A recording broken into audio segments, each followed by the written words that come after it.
Hi everyone, it's Frank with Study English with Us, and today we're starting a brand new series, an English only series, so it doesn't matter what language you're coming from, on English idioms.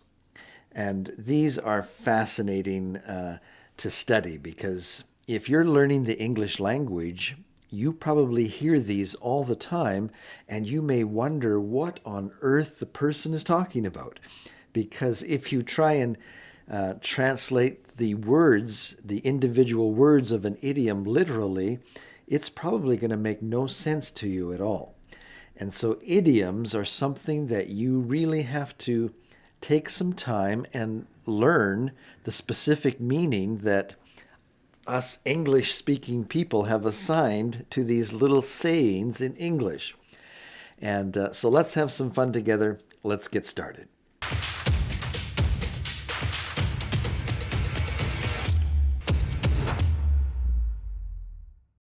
What I would like to do for this series is keep them short and sweet, maybe an idiom a day. And that way you can be thinking about that one thing in English that you learned before you went to work, and you can be thinking about it all day and maybe even try it out on some of your friends. I wonder if you have ever heard someone say, "There's more than one way to skin a cat." There's more than one way to skin a cat.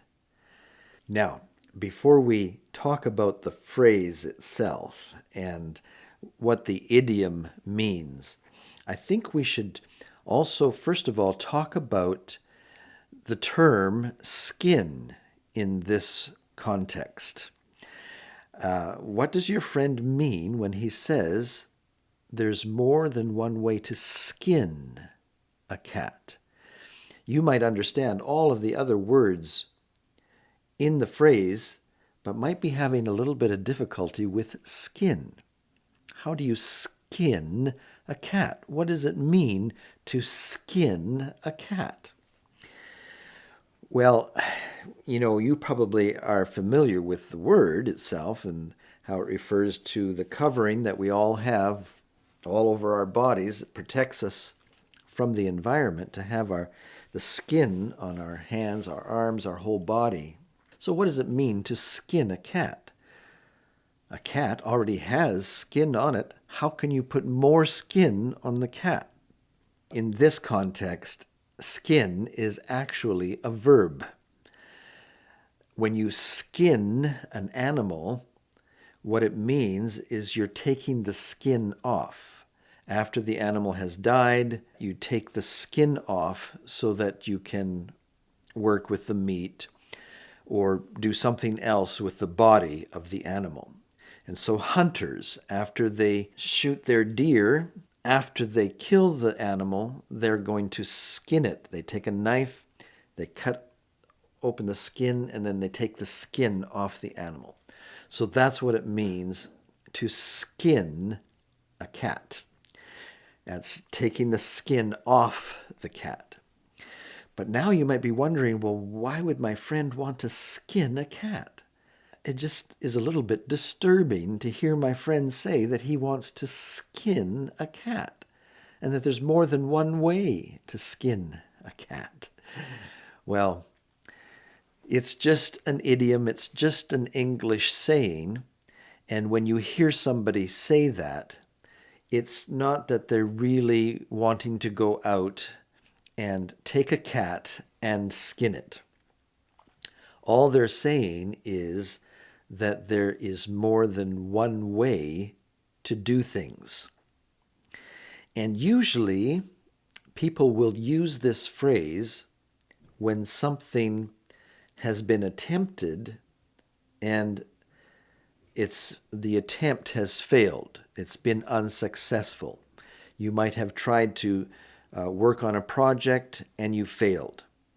Well, your friend might come along and say, "Don't worry, there's more than one way to skin a cat." So he's basically saying, don't give up. If it didn't work out for you to do it this way, let's try another way to do it. let's try another approach. And when we do that, we might succeed. So he's basically just encouraging you to try again. If at first you don't succeed, we say in English, try again. It's just another way of saying that there's more than one way to skin a cat.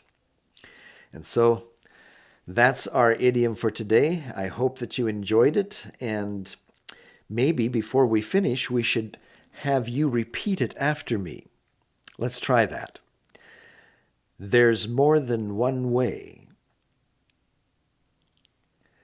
There's more than one way to skin a cat. To skin a cat. There's more than one way to skin a cat. I hope that you have a wonderful day wherever you are working today, and that you might get an opportunity to try out this new idiom that you have learned on one of your friends. There's more than one way to skin a cat. They'll be shocked that you know this idiom.